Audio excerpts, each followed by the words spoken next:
आप देख रहे हैं WLBS न्यूज। चैनल को सब्सक्राइब करना और बेल आइकन को प्रेस करना ना भूलें। नमस्कार दोस्तों, जय भीम। मैं सुरेश आप सभी का स्वागत करता हूं। दोस्तों, आज हम चर्चा करने जा रहे हैं जो देश को एक नया संसद भवन मिलने वाला है। हमारे सांसदों को एक नया संसद भवन मिलेगा आने वाले समय में, जिसका शिलान्यास देश के प्रधानमंत्री नरेंद्र मोदी जी ने किया। उस शिलान्यास कार्यक्रम की एक तस्वीर सामने आई है। उस तस्वीर को लेकर लोग सवाल उठा रहे हैं, लोग आपत्तियां भी उठा रहे हैं। लोगों के सवाल कहां तक सही है, इसकी आज हम पड़ताल करेंगे। सबसे पहले सवाल ये उठता है कि आखिर देश के प्रधानमंत्री नरेंद्र मोदी जी की जो तस्वीर है उसको लेकर लोगों ने आपत्तियां क्यों उठाई, लोग उसकी चर्चा क्यों कर रहे हैं। तो दोस्तों, हम आपको बता दें, ये जो तस्वीर आप स्क्रीन पर देख रहे हैं, इस तस्वीर में दिखाई दे रहे हैं देश के प्रधानमंत्री नरेंद्र मोदी जी। देखिए किस गंभीर मुद्रा में है। स्वाभाविक है वो पूजा पाठ कर रहे हैं, और साथ में जो पूजा पाठ करवा रहे हैं वो पूजा पाठ करवा रहे हैं ब्राह्मण पुजारी।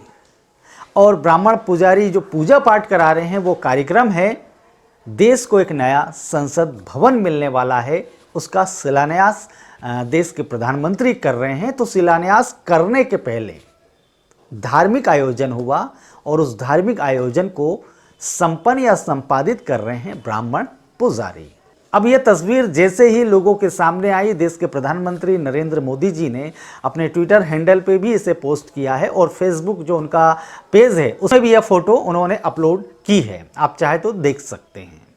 तो जैसे ये तस्वीर सामने आई तो लोगों ने अपनी अपनी प्रतिक्रियाएं दी, और उसमें से सबसे महत्वपूर्ण प्रतिक्रिया मैं आपको बताने जा रहा हूं। पहली प्रतिक्रिया मैं आपको बताना चाहता हूं कि पहली प्रतिक्रिया ये ज़्यादा उभर रही है और लोग इसे साझा और वायरल कर रहे हैं कि संसद भवन के शिलान्यास कार्यक्रम में देश के राष्ट्रपति महामहिम आदरणीय कोविंद जी को क्यों नहीं इनवाइट किया गया, या उन्हें आमंत्रित क्यों नहीं किया गया, इस कार्यक्रम में शामिल क्यों नहीं किया गया। आगे चल के लोग लिखते हैं कहीं जाति वाला मुद्दा तो नहीं है, जाति आड़े तो नहीं आई। तो दोस्तों, ये लोगों का प्रश्न है, लोग इस प्रकार के प्रश्न कर रहे हैं। इसका जवाब प्रधानमंत्री जी खुद दे सकते हैं। और दूसरा सबसे बड़ा सवाल ये उठाया जा रहा है कि जो देश के प्रधानमंत्री हैं वो किसी धर्म विशेष के प्रतिनिधि नहीं हैं, या उसका प्रतिनिधित्व नहीं करते।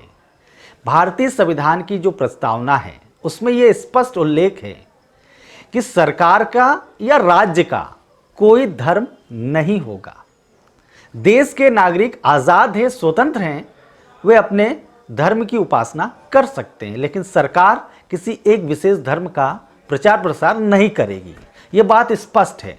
भारत के संविधान की एक धारा 51A कहती है, वैज्ञानिक दृष्टिकोण, मानवता, ज्ञान अर्जन तथा सुधार की भावना का विकास करना देश के हर नागरिक का कर्तव्य है। संविधान इसके साथ ही वैज्ञानिक व तार्किक चिंतन को बढ़ावा देने की जिम्मेदारी राज्य को सौंपती है। राज्य मतलब सरकार को सौंपती है। सरकार क्यों धार्मिक कर्मकांडों के माध्यम से विकास के या कोई भी कार्य जो है उसका जब आरंभ करती है तो उनका सहारा लेती है। इस प्रकार की बातें उठा रहे हैं। दोस्तों, मैं ये बात आपको स्पष्ट करना चाहता हूं कि जो देश के प्रधानमंत्री नरेंद्र मोदी जी हैं, वे अपनी पार्टी की जो विचारधारा है, उनका जो संगठन है, उसकी जो विचारधारा है उसके प्रति ईमानदार हैं, और उसका निर्वहन कर रहे हैं पूरी ईमानदारी के साथ, उसके प्रचार प्रसार में लगे हुए हैं। इस बात को मैं स्पष्ट करना चाहता हूं। उन्हें संविधान में जो दर्ज अनुच्छेद हैं, आर्टिकल हैं या धाराएं हैं, या उसके जो प्रावधान हैं, उससे ज़्यादा मतलब नहीं है।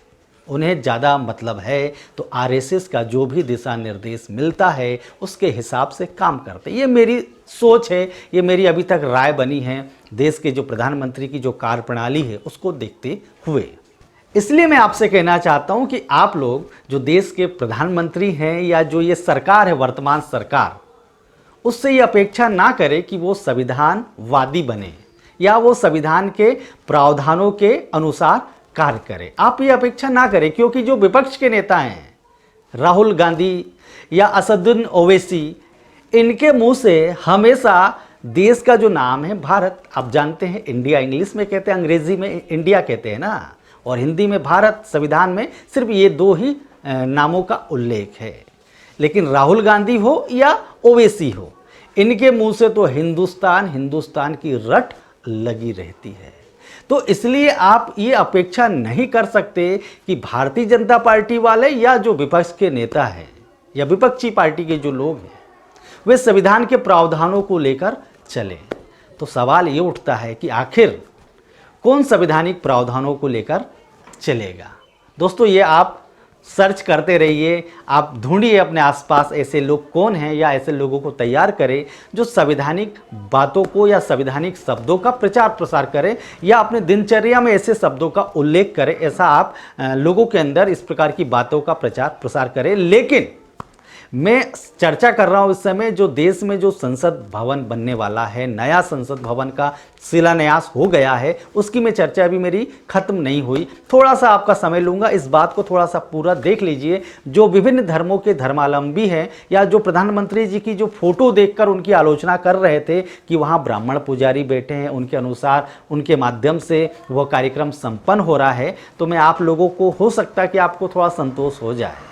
यदि आप चाहते हैं कि आपके धर्म के जो धर्मगुरु हैं, तथाकथित धर्मगुरु, वो वहाँ बैठे, उनके माध्यम से ऐसे कार्यक्रम होते, तो मैं आपको बता दूं, हालांकि प्रधानमंत्री जी ने जो फ़ोटो शेयर की है उसमें उन्होंने किसी अन्य धर्मों के तथाकथित धर्मगुरुओं की फ़ोटो साझा तो नहीं की है। जो फ़ोटो आप देख रहे हैं, जो फ़ोटो को आप शेयर कर रहे हैं, वही फ़ोटोएँ हैं जिसमें एक ब्राह्मण पुजारी बैठे हैं और प्रधानमंत्री जी और जो भी उनका काम है वो कर रहे हैं। लेकिन जब उनका मैंने वीडियो देखा, उस वीडियो में मैंने ये देखा कि उसमें विभिन्न धर्मों के जो धर्मगुरु हैं, विभिन्न हिंदू, मुस्लिम, सिख, ईसाई, जो बुद्धिस्ट हैं, तथाकथित धर्मगुरु मैं बोल रहा हूँ, तथाकथित धर्मगुरु, वो वहाँ बैठे हुए हैं प्रधानमंत्री नरेंद्र मोदी का भाई। नई इमारत बने। आज 130 करोड़ से ज्यादा भारतीयों के लिए बड़े सौभाग्य का दिन है, गर्व का दिन है, जब हम इस ऐतिहासिक पल के साक्षी बन रहे हैं।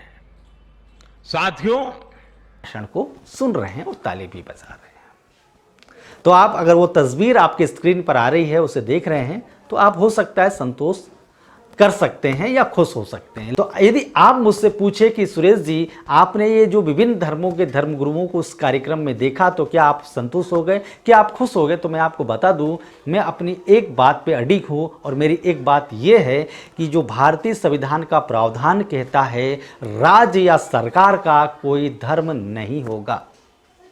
देश के जो हमारे प्रतिनिधि हैं, जो संसद में गए, विधानसभाओं में हैं या राज्यसभा में हैं, वे किसी धर्म विशेष का प्रतिनिधित्व नहीं करेंगे।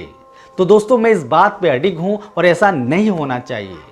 कोई भी काम हो तो उसमें किसी धर्म विशेष की जो पूजा पाठ की जो विधियां होती है या जो भी उपासना की विधियां होती है, उसके माध्यम से सरकार किसी भी कार्यक्रम को संपन्न ना कराए। बात का मैं पुरजोर इसलिए समर्थन कर रहा हूं क्योंकि ये भारतीय संविधान का प्रावधान कह रहा है। सरकार को इस बात पर जरूर विचार करना चाहिए। नहीं तो कल यदि कोई देश का प्रधानमंत्री मुस्लिम बन जाए या ईसाई बन जाए, तो संसद भवन में क्या वो नमाज अदा करेगा? क्या वो संसद भवन में जीसस का प्रेयर करेगा? क्या संसद भवन में अपने धर्म के अनुसार वो जो देश का प्रधानमंत्री बनेगा तो वहां पर पूजा उपासना करेगा? इस बात को आप सोचिए।